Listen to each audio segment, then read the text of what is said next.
Vamos orar. Agradecer ao Senhor que estamos aqui, estamos juntos. É bênção. Obrigado, Pai, por essa manhã. Obrigado pela Tua presença.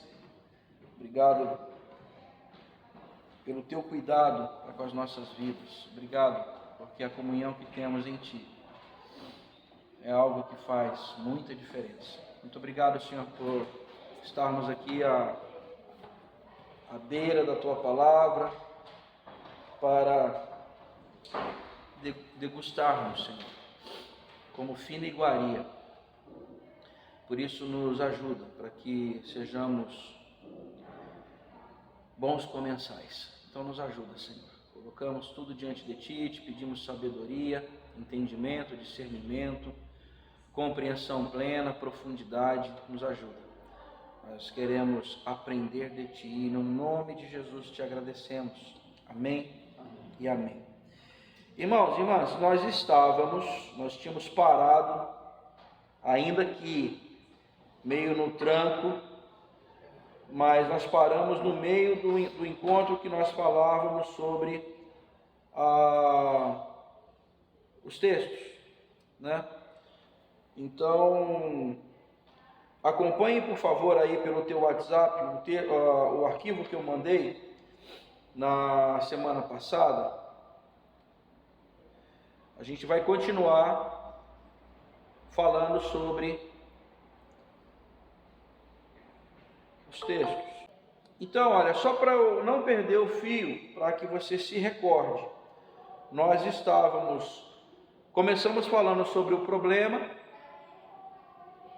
perguntamos se toda interpretação bíblica é válida, falamos que a gente chegou a esse entendimento. Não é por conta de manipulações, de ideologias, teologias, coisas esquisitas. Falamos sobre o problema de ignorar aspectos fundamentais do texto, quais sejam alguns deles: origem, composição, história. Falamos que ao interpretar o texto a gente percebe muitas vezes eles desrespeitam a tradição, e a tradição é muito importante. E no encontro passado a gente começou a falar sobre os textos propriamente dito. Então, aí eu mandei um novo arquivo, onde a gente conversou um pouco sobre a história do Antigo Testamento, falamos da tradição oral, falamos dos textos escritos. Nós falamos sobre a tradição oral, a importância de nós entendermos que o texto do Antigo Testamento ele vem a partir de uma tradição oral muito antiga. Texto esse que foi fechado por conta pelos maçoretas, ou a gente chama de texto maçorético. Falamos sobre a tradução do Antigo Testamento em hebraico para a língua grega, que era a língua francamente falada à época. A essa tradução dos 70 ou 72, conforme o texto, a história que se conta, chama-se a tradução dos 70 ou a Septuaginta. Falamos que a partir disso nós temos algumas diferenças das Bíblias, vamos dizer assim, protestantes, evangélicas, e as Bíblias católicas. Eu trouxe as duas aqui hoje. Não sei se você lembra, se você já vem de tradição católica, a Bíblia católica tem alguns livros adicionais, que nós evangélicos chamamos de apócrifos, eles chamam de deuterocanônicos. Por que essa diferença? Justamente por conta do texto primitivo. O texto dos maçoretas era o texto que não continha esses livros adicionais, enquanto que o texto da Septuaginta, que à época de Jesus eles também usavam, e era a Bíblia de Jesus, continha esses textos adicionais. Então essa tradução da Septuaginta, ela não foi absorvida pelos evangélicos, pelos protestantes. Os católicos absorveram o texto da Septuaginta e traduziram, por isso tem os textos adicionais. Falamos sobre uma pouca divisão aí do Antigo Testamento. Falamos da lei, da Torá, para nós o Pentateuco, que é um texto fundamental, importantíssimo, tanto para o judaísmo quanto para o cristianismo. Falamos um pouco sobre os históricos, os proféticos, os poéticos e os sapeciais. Isso é a forma da gente dividir o texto, os livros dentro da Bíblia. Nós dividimos dessa maneira, né, o Antigo Testamento, Pentateuco, históricos, proféticos, poéticos, sapienciais. Os judeus, eles dividem o texto de outra maneira, os mesmos livros, tá? Só que dividem de outra maneira. Eles chamam de a lei ou a Torá, né? Os profetas, e para eles é o Nebiim, e os outros escritos, que seriam os Ketuvim.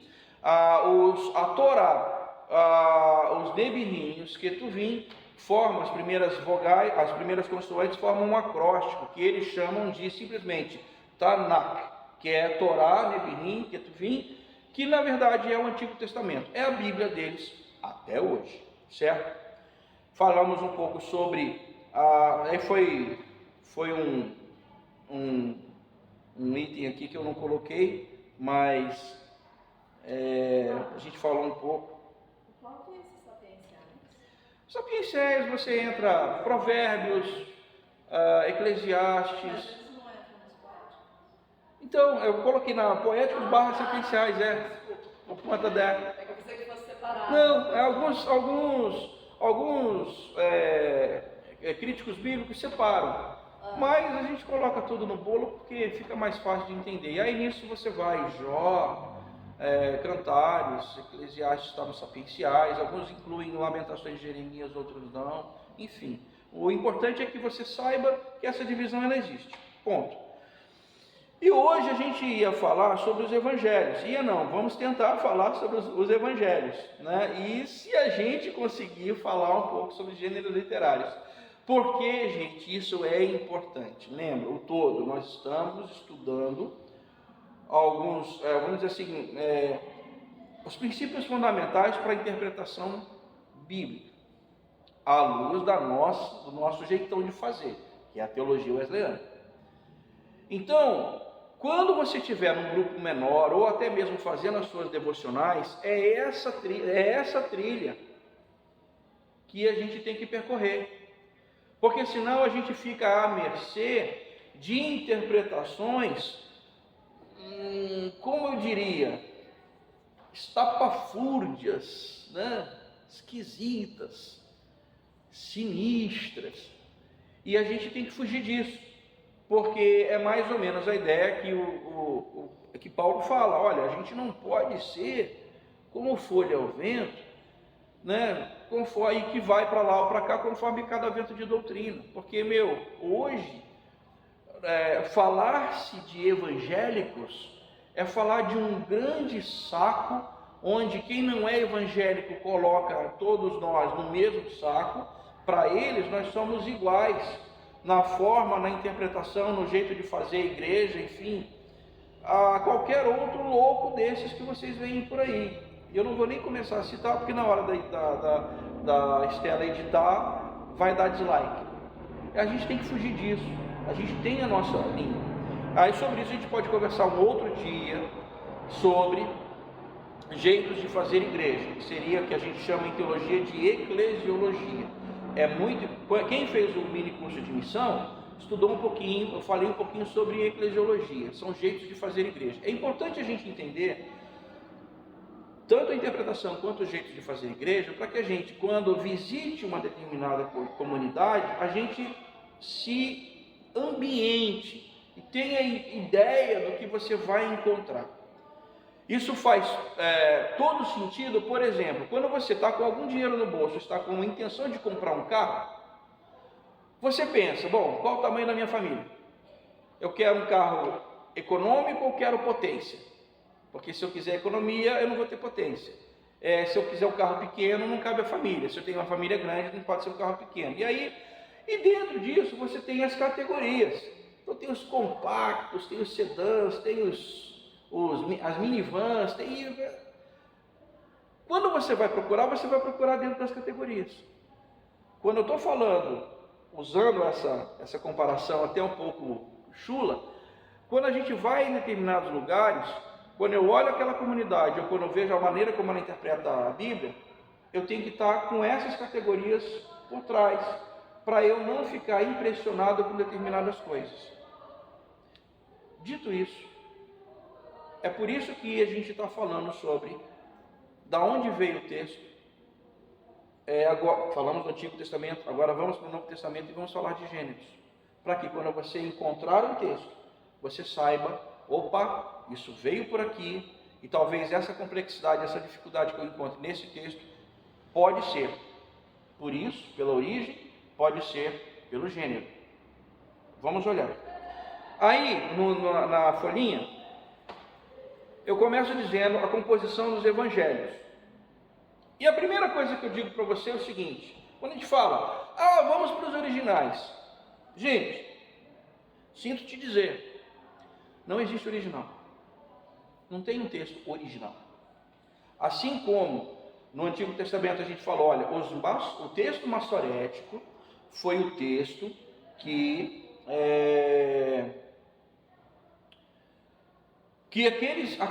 aquela escola escribal fechou como sendo, vamos dizer assim, uma cópia autêntica. De que maneira? Olha, em algum momento eles fecharam o texto e para recopiar esse texto, eu falei aqui no encontro passado, esse texto recopiado ele tinha que ter exatamente X palavras e X e Y caracteres.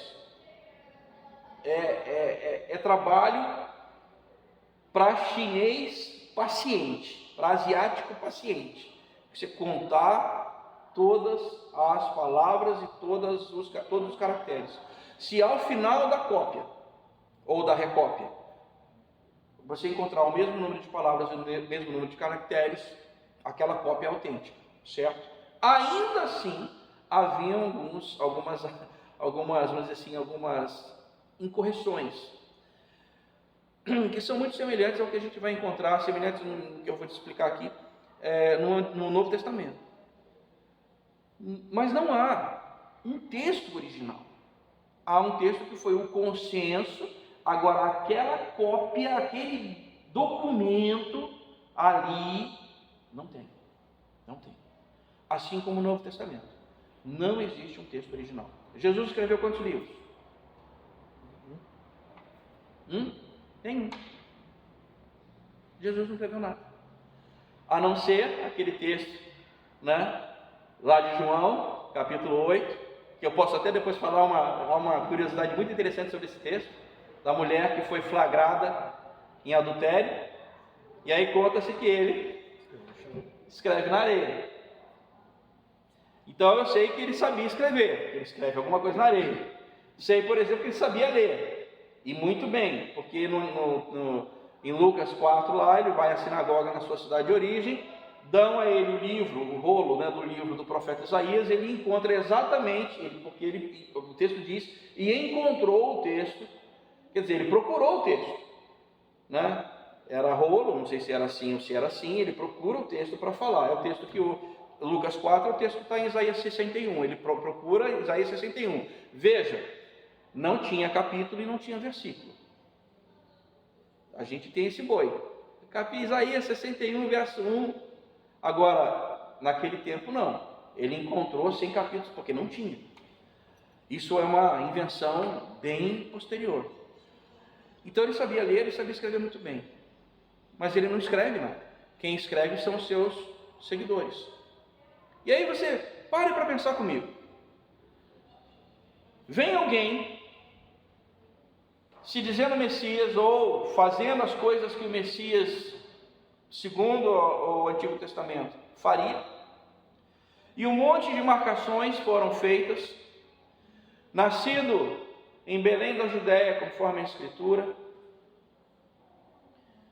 crescido dentro do judaísmo, conforme a Escritura, fazendo prodígios, conforme a Escritura, conforme lá Lucas 4, curando os enfermos, abrindo vista aos cegos, surdos, mudos, todos curados, conforme a Escritura.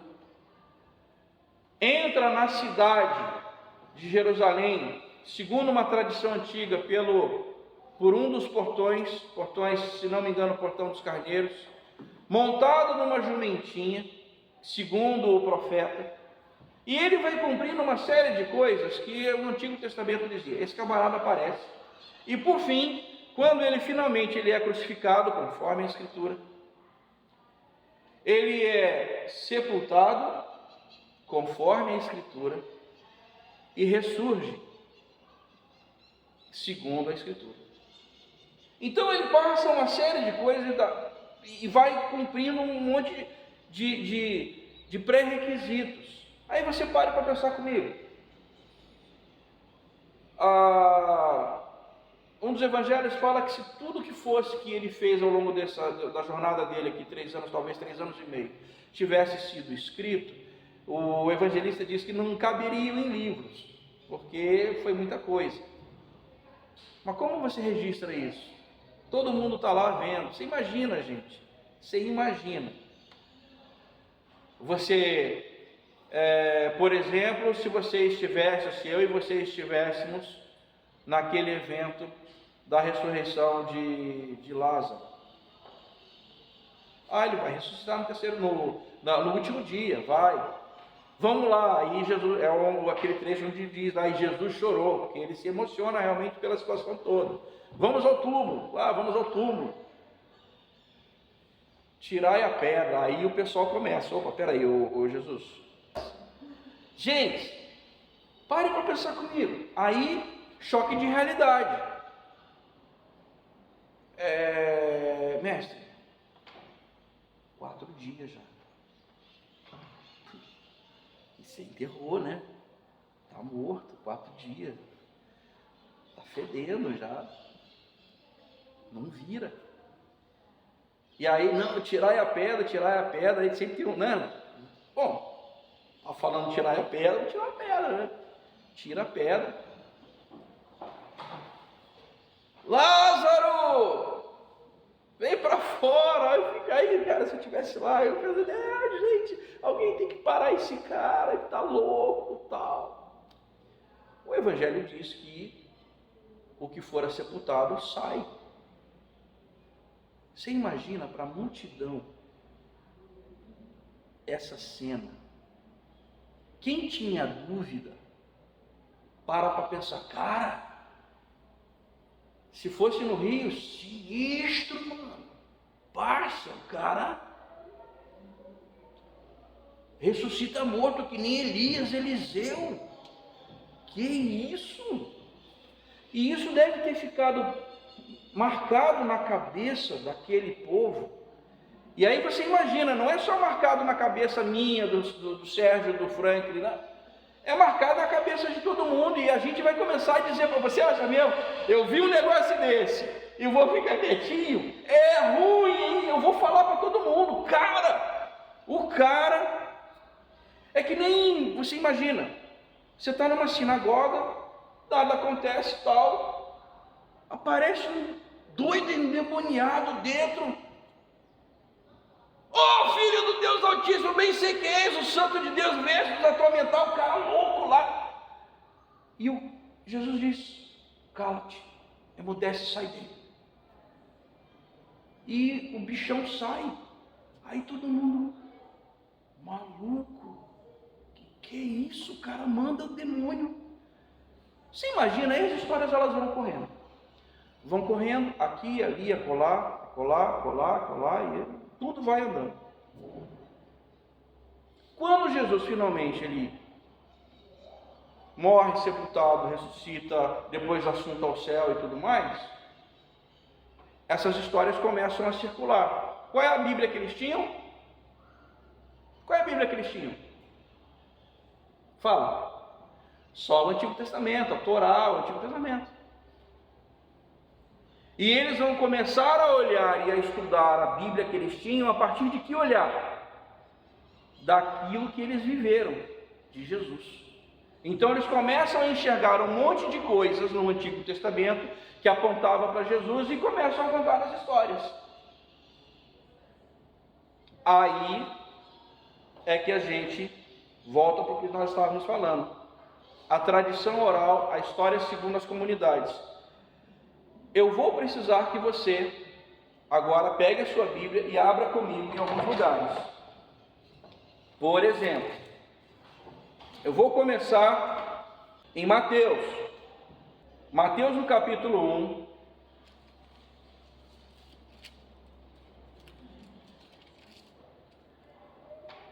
Mateus no capítulo 2, Mateus capítulo 2. Eu preciso que você leia do verso 1 ao verso 6. Mateus 2, do 1 ao 6. Você lê para você aí. Aqui eu quero fazer um exercício com vocês, para a gente começar a falar sobre isso aí da tradição oral. Veja, no capítulo 1, você vê no verso 1 um subtítulo, a genealogia de Jesus, e lá está o texto paralelo, Lucas, está vendo? No capítulo 1, verso 18, fala sobre o nascimento de Jesus Cristo, e está lá o texto paralelo, está em Lucas, visto? Aí você vai para o texto que nós lemos, 2, do 1 em diante. Tem algum texto paralelo embaixo do subtítulo? Não. Chamo a sua atenção para o versículo 5, porque perguntam onde deveria nascer. O que eles respondem? Em Belém. Aí vem, porque está escrito. Ou seja, aquela comunidade tinha uma referência, possivelmente escribas e doutores da lei abraçam a fé nessa comunidade e começam a escrever para judeus, gente que sabia a lei, os profetas, os outros escritos, porque essa referência é para isso que serve esses numerozinhos, essas letrinhas aí. Usem isso, gente, isso é fundamental para entendimento para algumas coisas. Veja aí a menção no pé de página. Esse texto está onde? Miqueias 5:2. Profeta Miqueias. Vamos continuar o exercício. Desculpa, pode falar. A genealogia de Jesus de Mateus não bate com a não. Calma, peraí que eu já. Peraí. Já falo sobre isso, só um instantinho. Eu só quero chegar nesse ponto. Agora, onde eu quero chegar com isso? Eu quero dizer para você que algumas comunidades tinham relatos orais que outras comunidades não tinham. E havia, sim, um corpo bem grande de relatos que eram comuns a todos os evangelhos ou a todas as comunidades. Algumas tinham alguns relatos específicos. E aí eu vou de novo, capítulo 2, a partir do verso 13, você vai ver a fuga para o Egito, certo? Mateus 2, 13. E aí no versículo 15, você vai encontrar o quê? Uma referência de que morreu Herodes, ele já podia voltar, os pais de Jesus já podiam trazer Jesus de volta. E aí diz, para que se cumprisse o que fora dito pelo Senhor por intermédio do profeta. Isso está no versículo 15. Do Egito chamei o meu filho, que é uma referência de Oséias 11:1. Veja, essa comunidade detinha um conhecimento do Antigo Testamento ou da Bíblia deles, talvez um pouco mais acentuado. E eles têm o cuidado de escreverem essas coisas, possivelmente para irmãos judeus, para que eles, lendo o texto, comparassem com a Tanakh, com a escritura que eles tinham, com a Bíblia deles, e parassem para pensar: é mesmo. Veja no versículo seguinte, versículo 17 e 18, de novo, uma menção ao Antigo Testamento. Aquele momento da matança dos inocentes, Herodes fica fulo da vida porque os magos enganaram ele. E aí ele menciona um texto de Jeremias. A partir daqui, eu quero só fazer rodar com você alguns versículos adiante. E prestem atenção comigo. Deixa eu fazer o último exemplo aqui, é o 2:23. Olha aí, 2:23. E ele será chamado, porque ele foi para Nazaré, certo? E o texto diz, versículo 23, e ele será chamado Nazareno. Quando você pega essa referência, Isaías 11:1, abre lá, você que está com a Bíblia aberta, abre lá, lê o texto, Isaías 11:1. Eu quero falar uma coisinha interessante. Respondam para mim. Isaías 11:1 tem a expressão Nazareno? Não. Parecido. Né? Qual é a charada? Netzer. Isso. Qual é a charada? Quando o texto aqui, ele usa a expressão Nazareno, na Septuaginta, ela traz Nazaroios, Nazaroinos, uma coisa nesse sentido. Mas lembram, o texto grego, que também está presente no texto lá da Septuaginta, o texto do Antigo Testamento, tem as similares, as palavras similares. A palavra é a mesma e no texto massorético, a expressão, ela é a expressão hebraica para raiz ou rebento, que faz uma menção a Nazer, ou Nazir, ou Nair, uma coisa assim. Segundo a minha cola, e eu estou sem óculos, Nazir. Nazir Nazareno, Nazir raiz, Nazir rebento, Nazir Nazaré, segundo. Gente, só vai entender isso quem é o quê? Judeu. Os gentios talvez vão pegar a versão grega, de repente vão olhar lá na Septuaginta, a versão grega, vai se convencer da palavra a palavra que está no Novo Testamento, a mesma palavra que está no Antigo Testamento, mas o judeu, o escriba, o doutor da lei, que conhece, vai lá em Isaías 11:1, vai ver o Nazir, que é a mesma raiz, e vai, nossa, é mesmo, como é que eu não pensei nisso? Entendem? E esse era outro exemplo. Então, o que eu quero chegar para você nesse sentido, falando sobre a tradição oral e a história segundo as comunidades. Cada comunidade tinha o seu pedaço da história. E muitas dessas histórias eram histórias comuns eu digo, comuns a todas essas comunidades. Certo? Continuando no exercício, vá aí, Mateus 3:1, a pregação de João Batista. No subtítulo, referências a quais livros? Marcos e Lucas.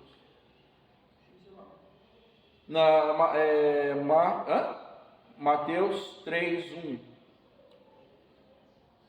O meu foi referência a Marcos e Lucas. Marcos e Lucas. João por quê, João? Não sei, o meu tá João do 6 ao 8. João 19:36. João 19:36. João 19. Tá, mas aí é outra menção. É sobre, peraí, vamos lá. João 19:36. Tem João 1, de 6 a 8 também. Peraí.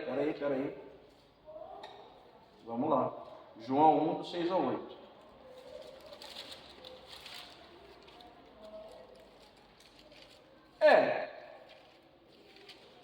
Gente, mas olha, não, eu não colocaria esse texto. Por quê? O que eu quero chamar a atenção de você? Os relatos de Marcos e Lucas, se você colocar eles, e aqui eu vou fazer uma referência, viu, Rejane? Aquele material que você me deu e eu vou repassar depois para eles, tá bom? Muito legal aquela coluninha, muito didático, pedagógico pra caramba, eu vou mandar, vou repassar. A Rejane me passou um quadrinho, uma tabelinha que dá a ideia do que eu vou dizer agora. Mateus, Marcos e Lucas, eles trazem alguns trechos que, se você colocar em colunas, gente, Você vai pensar, ué, mas é quase igual.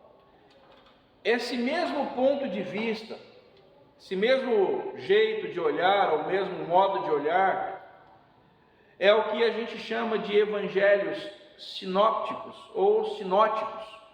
É o mesmo olhar. Diferentemente, por exemplo, de João. Pegue, por exemplo, agora eu vou pegar Mateus 3, verso 11. Você tem todos os evangelhos mencionados. E verso 13, você tem todos os evangelhos mencionados.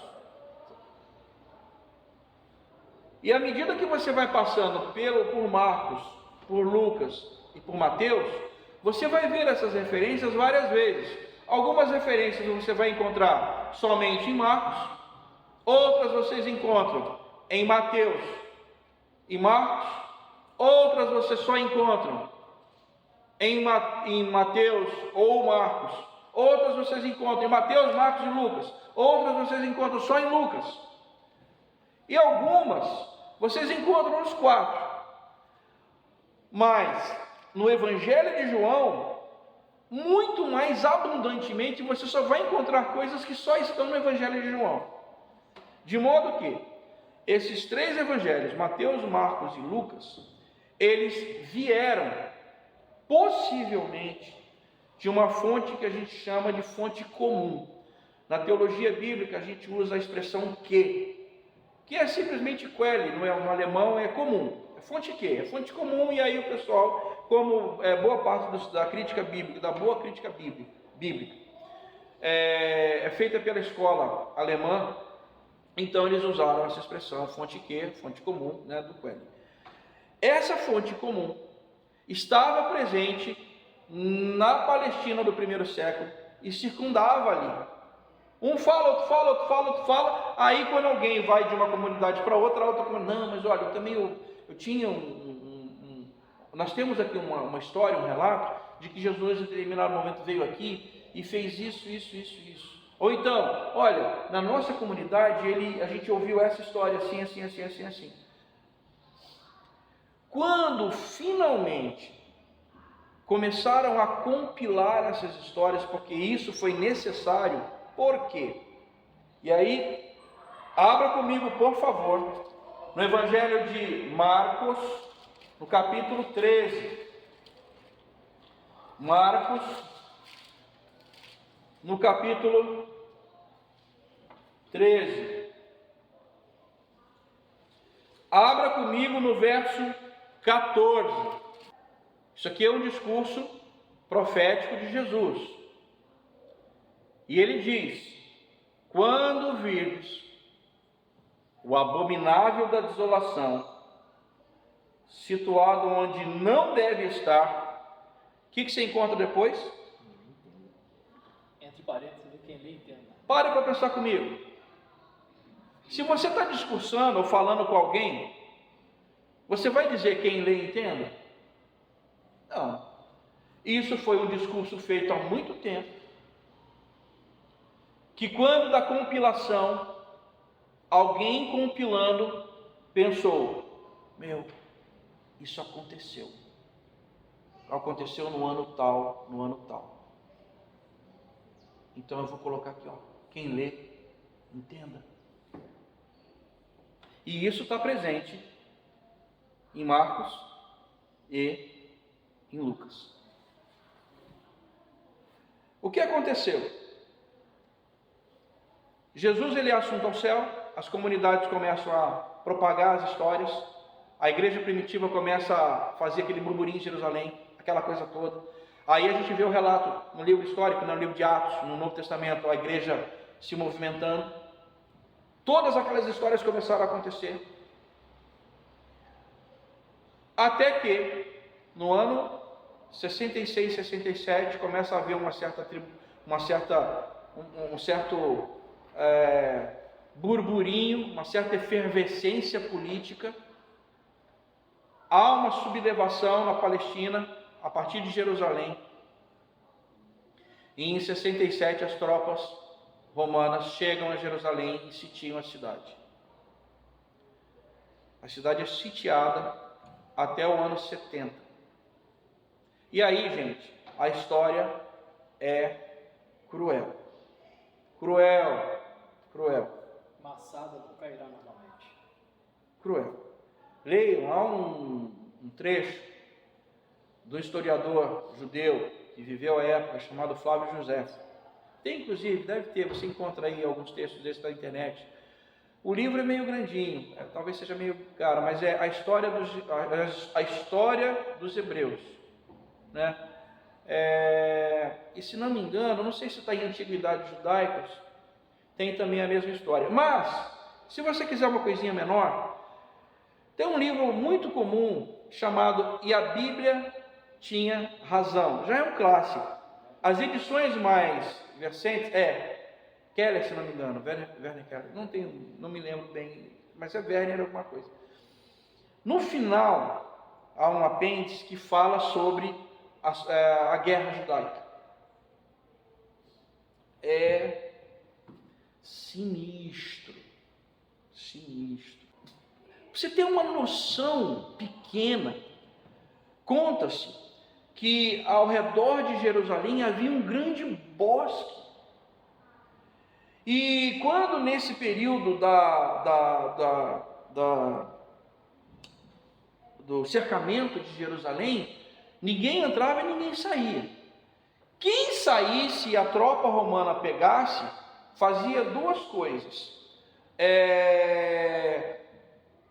A primeira delas, crucificava o cara. E, gente, a crucificação não tem jeito. O cara fica lá e ninguém vai sepultar. O cara vai morrer por várias razões, tal, morreu.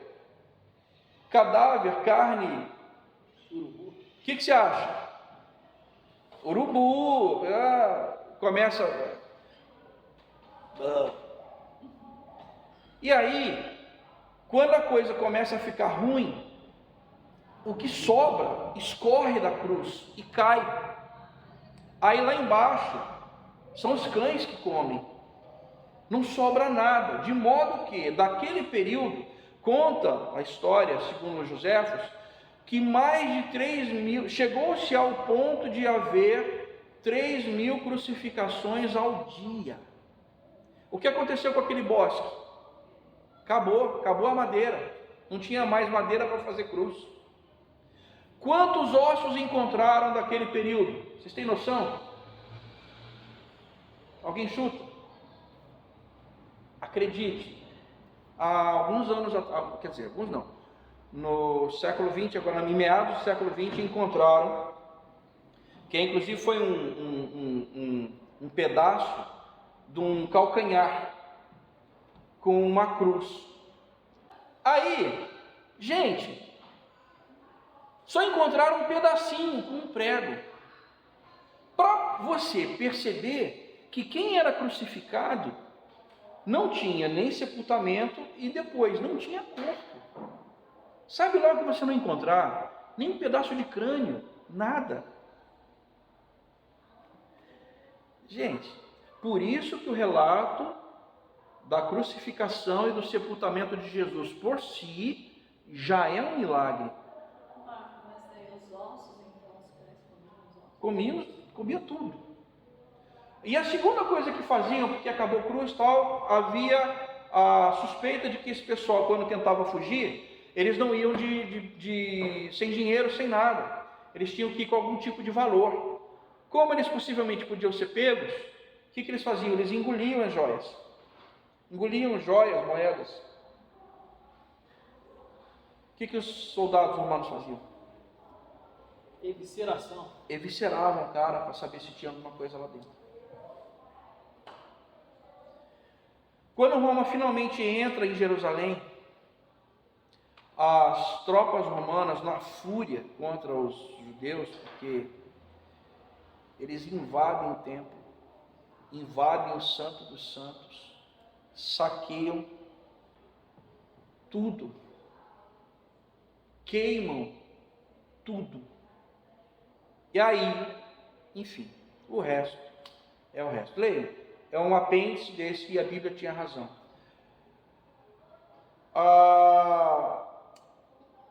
No cercamento da cidade, a fome, porque não entrava nada, gente. A fome era tão grande que eles começavam a comer os vivos que estavam. E nesse livro conta-se o caso de uma família que come o próprio filho para poder sobreviver. Coisas desse naipe para lá. Aí voltemos ao texto. Mateus 13, 14. Quando, pois, virdes o abominável da desolação.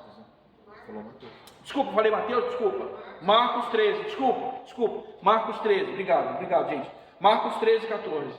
Quando virdes o abominável da desolação, quem lê, entenda. Veja, o texto já tinha sido compilado. Qual é a suposição que se tem a partir daqui? Se a guerra dos judeus aconteceu, ou findou-se em 70, esse texto é antes ou depois de 70? Depois. Quando é que Jesus veio?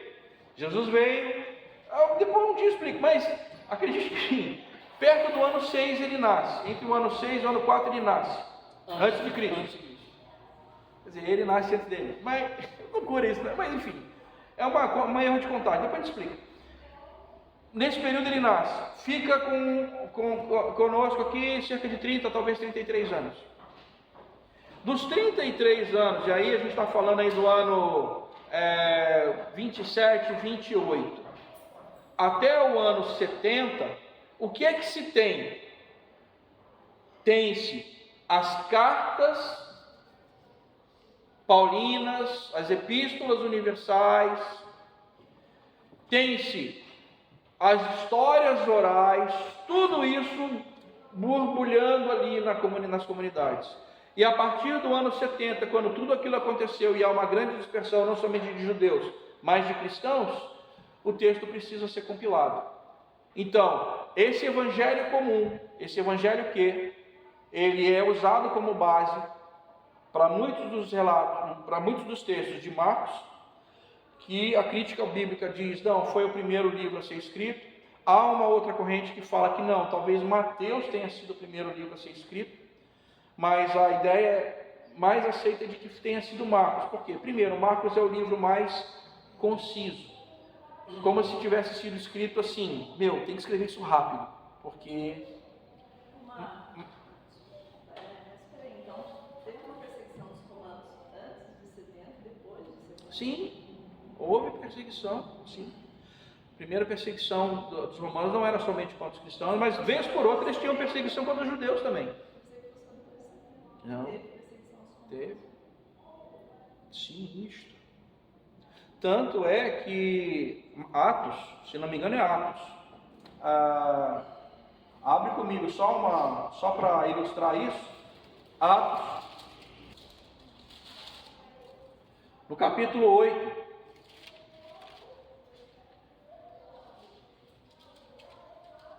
verso 1. Bom, até aí, vocês estão percebendo que a gente tem a história oral, a história que foi compilada a partir de fontes já existentes, e você tem fonte comum, fonte Q, Marcos, provavelmente Mateus e Lucas contemporâneos, e aí eu vou mostrar para vocês uma coisa bastante interessante. E aí, como é que você encara, por exemplo, o Evangelho de João? Vamos agora para o que eu quero dizer para você. Abra comigo, Evangelho de João, no capítulo 8. Eu quero perguntar para vocês o seguinte: em quais Bíblias aí o texto termina em João 7:52 e continua em João 8:12? Ou não tem esse texto? Ou tem, está entre colchetes, tudo isso que está entre esse intervalo que eu falei? Não entendi como é que é lá. Olha, João 7:53, tem um colchete, e cada um foi para a sua casa. E termina em João 8, 11, vai e não peques mais. O meu tá assim. Tá, não tá? Eu também tá. Todas as vezes que vocês encontrarem colchetes dessa maneira como está, nós estamos diante de um, vamos dizer assim, de um problema presente principalmente no Novo Testamento. Qual é o problema? Parem para pensar comigo.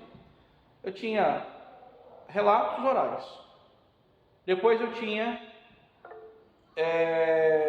a dela está sem colchete. Bom, tinha que ter, viu, Leia? Eu também passei. Tinha que ter. O meu tá assim, porque o meu é da seguinte forma. A minha tem a português e inglês do lado. A inglês aparece. O traço entre o a português não, mas aí dá para entender. Veja, os primeiros livros a serem escritos no Novo Testamento são as cartas. Porque Paulo, ele se converte ao cristianismo antes da guerra. Então aquele relato todo da conversão de Paulo, Atos 9 e tal, gente, aquilo foi antes da guerra. Paulo se converte, fica provavelmente de 10 a 14 anos em off, lá em Tarso, se não me engano é Turquia, nos dias atuais, lá em exílio, porque senão iam matar ele. E ele, depois que é trazido para a missão por Barnabé, é que ele começa o ministério dele. Então, depois da conversão dele, ele só começa efetivamente cerca de 14 anos, 10, talvez 14 anos depois. Aí as cartas ele começa a escrever e começa a circular pelas igrejas. Essas cartas elas eram copiadas e recopiadas, copiadas e recopiadas, copiadas e recopiadas. Depois vieram os evangelhos, compilados, copiados e recopiados, copiados e recopiados, copiados e recopiados. E assim vai. Você imagina se enquanto os judeus tinham todo o cuidado dos maçoretas para a cópia e recópia, você acha mesmo que com toda essa efervescência de histórias, gente, o cara deve ter pensado assim, não, quem estava escrevendo, não, mas isso aqui não é bem assim não. Ou então alguém estava recopiando, não, mas aqui está faltando um trecho. Vou colocar o trecho aqui que está faltando. Agora olhem para João, que a gente acabou de ler. Os colchetes, todas as vezes que vocês encontrarem colchetes no Novo Testamento, é isso que nós estamos falando. Alguma recópia, nos manuscritos mais posteriores, mais recentes, tinha aquele texto. E as mais antigas não tinham. Esse texto da mulher adúltera provavelmente não tinha nos manuscritos mais antigos. E aí, na hora de recopiar, alguém, tinha esse relato aqui, vamos inserir. Olhe lá no subtítulo, a mulher adúltera. Em qual evangelho paralelo tem? Não tem. Percebe? Então, quando nós estamos falando sobre essas composições, a gente tem que ter em mente isso. Olha, cada comunidade tinha a sua história, porque alguém num grupo menor vai acabar perguntando isso. Zé Carlos, por que lá em João tem isso e não tem? Ou então, por que lá não tem? Aí você já vai poder dizer, olha, é por isso. E aí, gente, outra pergunta que alguém pode fazer. Então quer dizer que fulano mentiu ou omitiu e Beltrano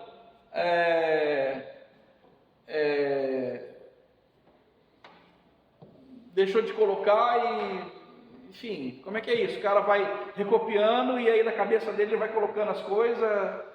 Então, teve fake news no texto bíblico? Não. O que tem nós temos as histórias dos relatos e esses relatos eles foram compilados, seguindo essas hipóteses. Eu quero falar contigo um outro trecho, Marcos, Evangelho segundo Marcos, no capítulo 16. Eu quero que você leia no versículo 8, Marcos 16, 8.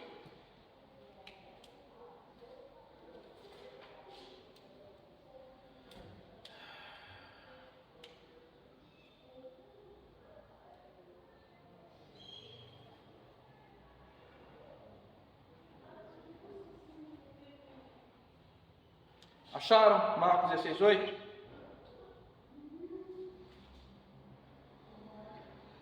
Agora, vamos para a parte que eu acho divertida, porque dá pano para manga. O Evangelho de Marcos, segundo a moderna crítica bíblica, porque os manuscritos mais antigos trazem assim, termina em Marcos 16, 8. Marcos 16, do 9 em diante, já não é obra da mesma comunidade, ou do mesmo escritor, ou da mesma, enfim, não é. E olha que curioso.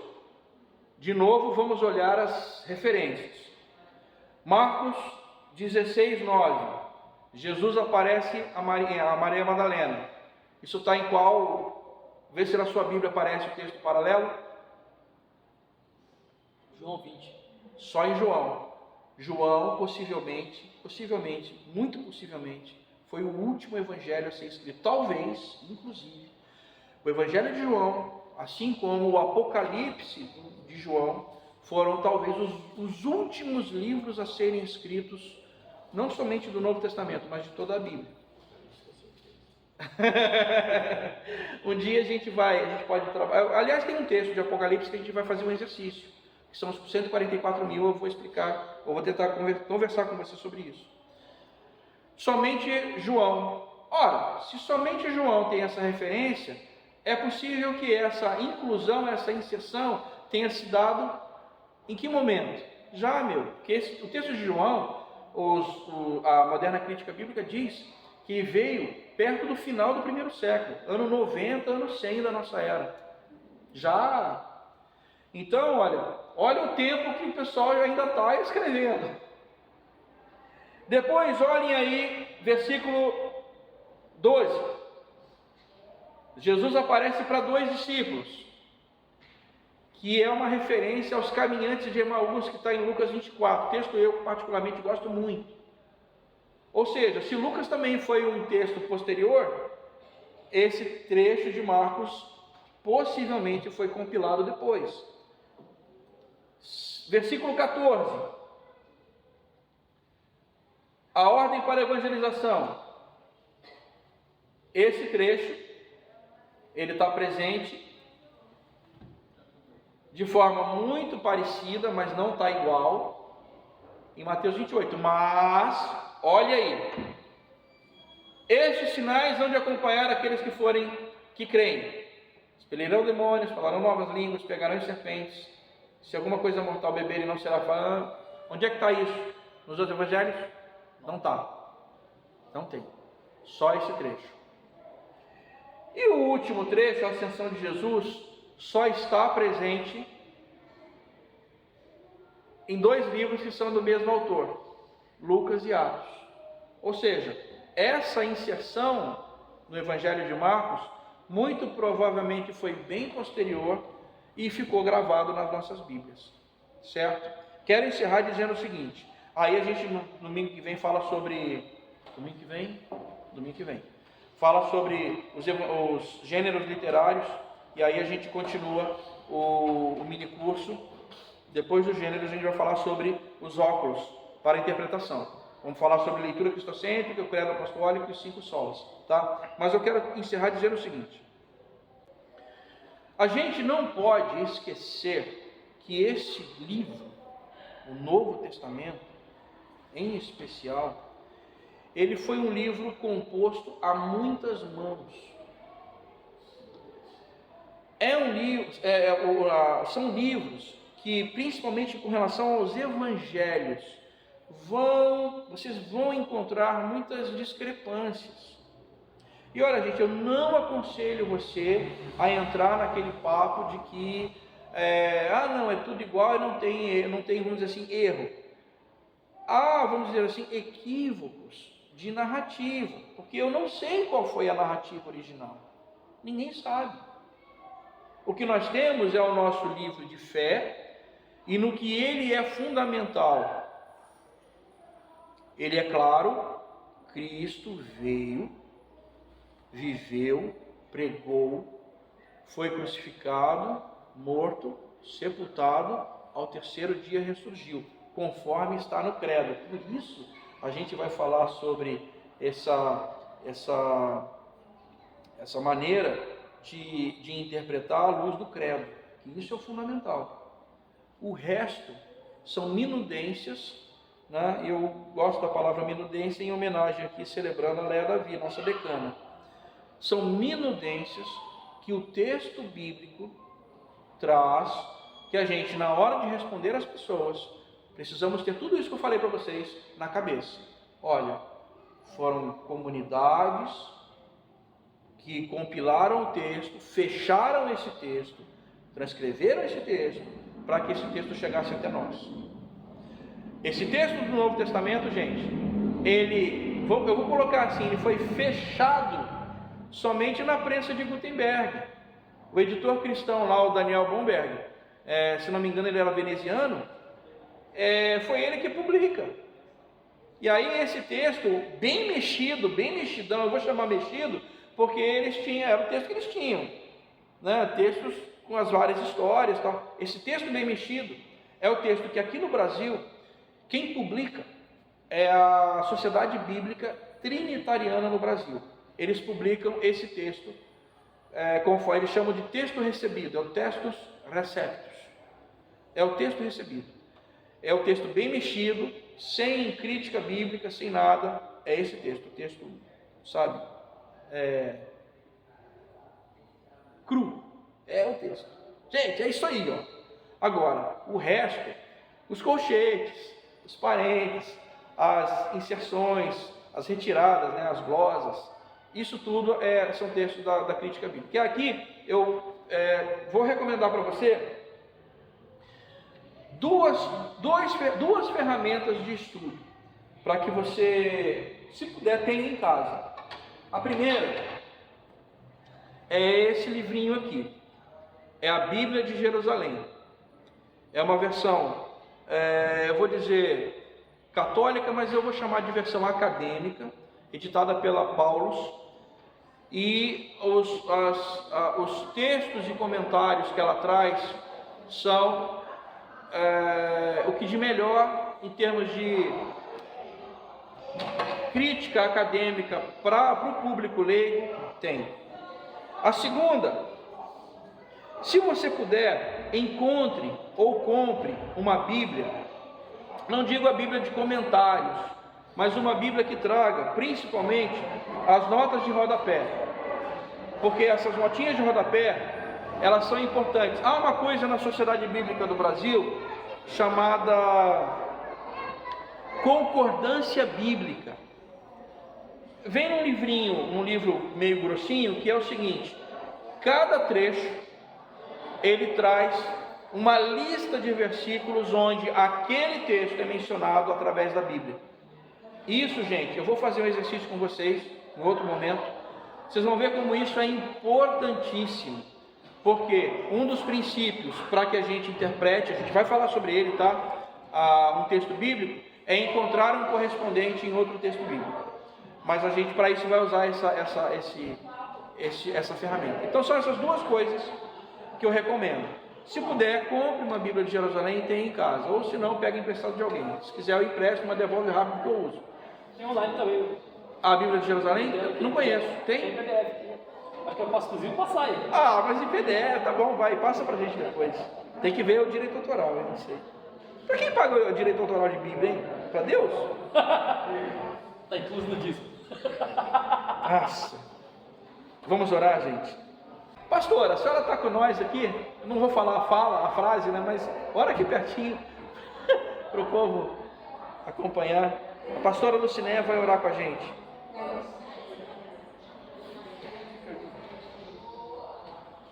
Vamos orar, né? Pai, nós te louvamos, Deus, te agradecemos por esse tempo tão precioso para nós. Tempo, ó Deus, de aprender, tempo, ó Deus, de crescer, através, ó Pai, da tua palavra. Continua, Deus, a cada dia, Deus, nos ajudando, para que possamos, ó Deus, continuar buscando esse conhecimento para as nossas vidas. Seja com cada um de nós, com cada irmão, cada irmã. Nos ajuda, Pai, nessa semana, para continuarmos na tua presença. Fica conosco, ó Deus, nos fortaleça em todo o tempo da nossa caminhada. É que oramos, Pai, agradecendo e louvando a Ti. Em nome de Jesus que oramos. Amém.